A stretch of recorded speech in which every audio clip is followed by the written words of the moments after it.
que bandas como The Cult, Motley Crue, Dave Lee Roth, Metallica, Bon Jovi, Skid Row e Bryan Adams têm em comum?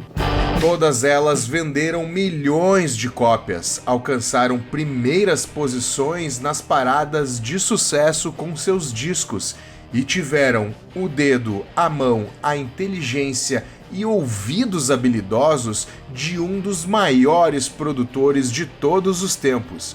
Estou falando de Bob Rock, e é sobre a sua história desde os primórdios até o topo como produtor musical que vamos falar no vídeo de hoje no Desconecta Plus.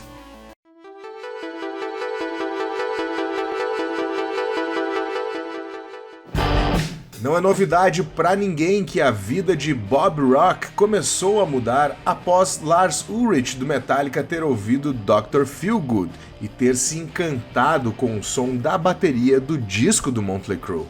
I think we kind of all fessed up to the fact that we just needed to bring somebody else into our tightly knit organization and work with us in the studio. And the only name that actually ever came up was this guy named Bob Rock. Mas a verdade é que Bob Rock já tinha uma extensa ficha de produção e engenharia de som desde 1979. Nascido em Winnipeg, no Canadá, em 19 de abril de 1954, sob a alcunha de Robert James Rock, começou sua carreira na música como guitarrista e fundador da banda Payolas, baseada em Vancouver, Canadá. O som da banda era calcado no New Wave e Pop, movimento que estava em alta nos anos 80, e o núcleo da banda era formado por Bob Rock e o letrista e vocalista Paul Hyde. A banda passou por diversas mudanças de nomes, como Paul Hyde and the Payolas, Rock and Hyde, e infelizmente acabou em 1988. A banda até ensaiou uma volta entre os anos de 2008 e 2009, mas a coisa não aconteceu. Sua faixa mais conhecida foi Eyes of a Stranger, de 1982, New Wave com pitadas de The Police. Alcançou a 4ª posição no chart canadense, 81ª na Austrália e 22º no chart US Rock.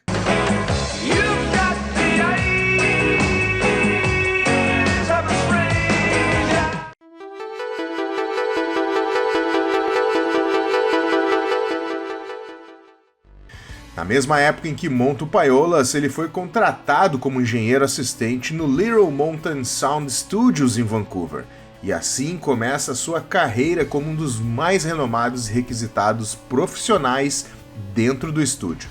Em 1979, em seus primeiros trabalhos, Bob Rock participou do primeiro disco auto-intitulado do Survival, aquele mesmo grupo que veio a estourar mundialmente na trilha sonora de Rock 3, com Eyes of Tiger.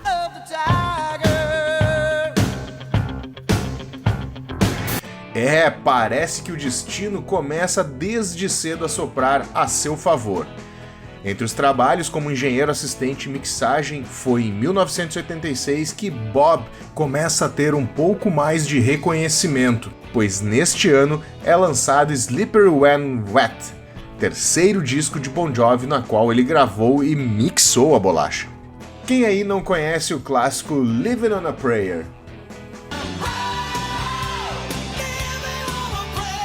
No ano seguinte, foi a vez dele participar como engenheiro de som do disco Permanent Vacation do Aerosmith, um disco divisor de águas para a banda, saindo da fase afundada em drogas para uma fase mais livre delas. Em 88, mais um disco do Bon Jovi para o currículo como engenheiro de som, desta vez New Jersey. Uma curiosidade aqui é que a balada I Will Be There For You foi trilha sonora da novela Salvador da Pátria, aqui no Brasil, e tocou muito nas rádios na época.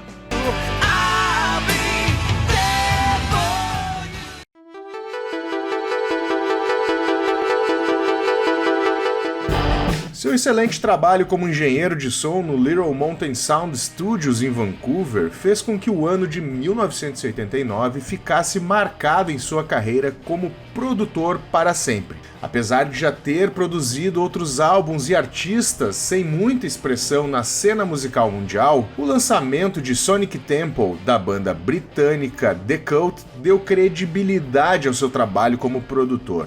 Esse é o quarto álbum dos ingleses e alcançou o disco de platina nos Estados Unidos, vendendo mais de 1 milhão de cópias, segundo a RIA. Alcançou a terceira colocação nas paradas britânicas e foi top 10 na Billboard 200. Porém, o ano não havia acabado. E como comentei, 1989 foi o ano divisor de águas para a carreira como produtor de Bob Rock. De setembro de 1989 saiu o quinto álbum da banda de glam metal Motley Crue, Dr. Feel Good. O disco foi tão, mas tão bem sucedido que de cara pegou o top 1 da Billboard 200, vendendo mais de 6 milhões de cópias só nos Estados Unidos.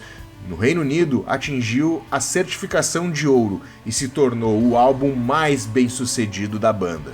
Porém, para chegar a este nível, Bob Rock era exigente. Na biografia da banda que virou série no Netflix, The Dirty, Nick Six relembrou: "Nada era bom o bastante para Bob. Mick gravou todas as guitarras de Shout Out the Devil em 2 semanas. Mas agora Bob Rock o fazia gastar 2 semanas dobrando uma única linha de guitarra repetidas vezes até que estivesse em perfeita sincronia.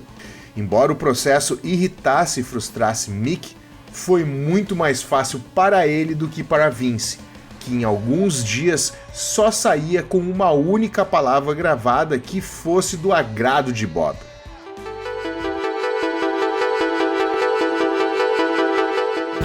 Apesar dos fãs mais antigos terem torcido o nariz para o Black Album do Metallica, a verdade é que com este disco eles chegaram ao topo e nunca mais conseguiram repetir o sucesso de vendas. Somente nos Estados Unidos o álbum vendeu 16 milhões e 40 mil cópias.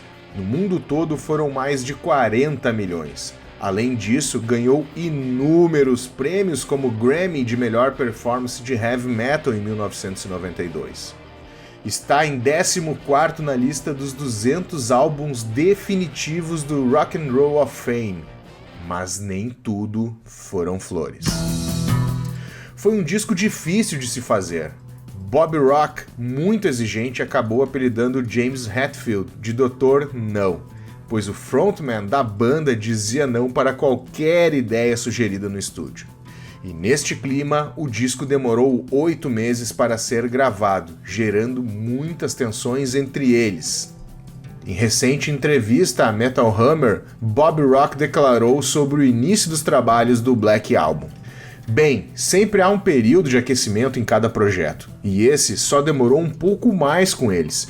Eles tinham uma maneira de fazer as coisas, e eles realmente não confiavam em estranho. Não apenas em mim, eles suspeitavam de todo mundo. Posso dizer que nunca me envolvi com pessoas tão intensas quanto eles. Mas as tensões surgiram quando eu os desafiei, ou eles me desafiaram. Nunca foi nada pessoal." We had a formula and this is how it is, and end of story. I would say the whole first part of, maybe 3 months of the album, including pre-production, was really, really difficult.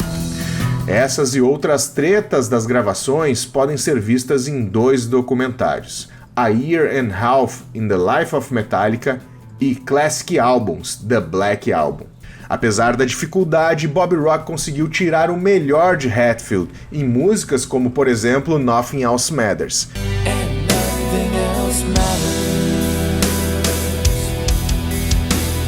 E declarou a Metal Hammer: "Quando fizemos o álbum preto, James e eu conversamos muito sobre letristas, e eu disse a ele que suas letras estão lá em cima como qualquer outro, Bob Dylan, John Lennon, Leonard Cohen, quem quer que seja. Eu apenas o encorajei a abraçar isso, para continuar a ser o melhor." Essas e outras atitudes de Bob Rock qualificaram-no para continuar o trabalho de produção com Metallica por longos 15 anos. E seu trabalho nos álbuns Load, Reload, SM, Garage Inc. e Saint Anger é a prova disso. E a lista de artistas que Bob Rock produziu não para por aí. Foram diversos outros que tiveram seus trabalhos e carreiras tocados por seu talento no estúdio, entre eles The Offspring, 311, Bush, Skid Row, Cher, Dave Lee Roth, enfim, uma pá de outros músicos. Mas o que realmente o fez estourar como produtor foi o seu trabalho com o Metallica no disco Black Album.